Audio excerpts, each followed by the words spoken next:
નમસ્કાર વિદ્યાર્થી મિત્રો આજે આપણે આ વિડીયોની અંદર પ્રોજેક્ટ પ્રવૃત્તિ બુક પ્રોજેક્ટ પ્રવૃત્તિ નંબર 8 મારું ગીતની વાત કરવાના છીએ।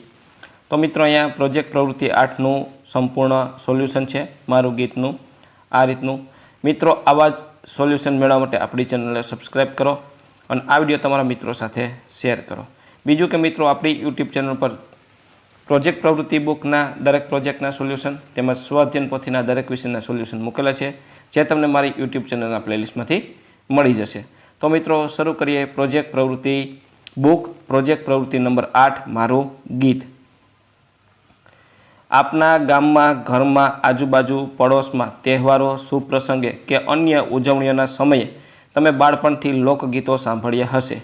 આ પ્રકારના લોકગીતો હજુ આપના માતા પિતા, દાદા દાદી, સગાવાલાના મુખે ગવાતા જ હશે।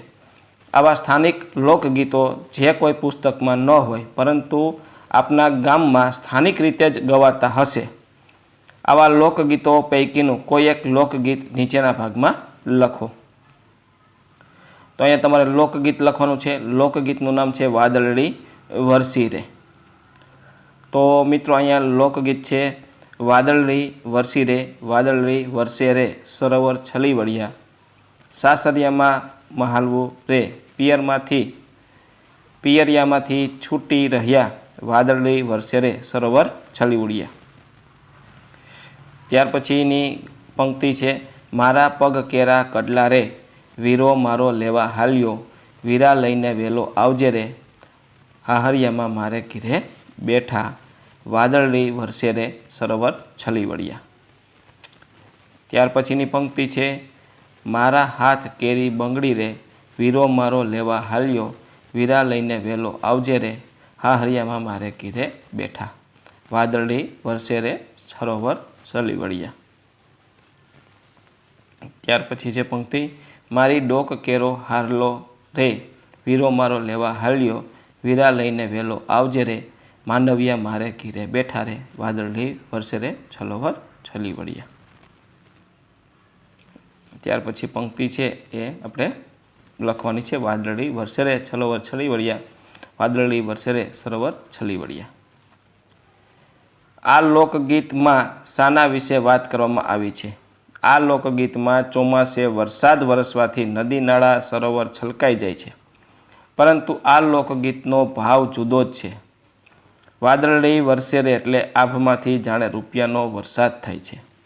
ગરીબના ચોપડાથી લઈ અમીરના આલિશાન મહેલ સુધી વાદળીએ વરસાવેલું વહાલ પહોંચે છે। વરસાદ થાય તો ધંધા ચાલે છે, બજારમાં રૂપિયા ફરવા લાગે છે, ધાન્ય અને ચારો પાકે છે, માનવ અને પશુ માટે અંજળની ચિંતા દૂર થાય છે, ચહેરા પર રોનક આવી જાય છે। સમાજ પર નજર કરીએ તો ખેડૂતો ખેત મજૂરો વગેરેને કામ ધંધો મળી જાય છે અને પોતાના કામે વળગી જાય છે। વાદળડી વરસવાથી પશુ પક્ષીથી માંડીને મનુષ્ય બધાને ખુશીનો ભાર રહેતો નથી। ગીર અને વનરાયો લીલાછમ બને છે, પ્રકૃતિનું આહ્લાદક વાતાવરણ બને છે। આમ વાદળડી વરસવાથી સજીવ સૃષ્ટિ પર અનેરી રોનક જોવા મળે છે। તો મિત્રો આ તો આપણું પ્રોજેક્ટ પ્રવૃત્તિ બુકના પ્રોજેક્ટ નંબર 8 મારું ગીતનું સંપૂર્ણ સોલ્યુશન જોયું। મિત્રો આવા જ સોલ્યુશન મેળવવા આપણી ચેનલને સબસ્ક્રાઈબ કરો અને આ વિડીયો તમારા મિત્રો સાથે શેર કરો।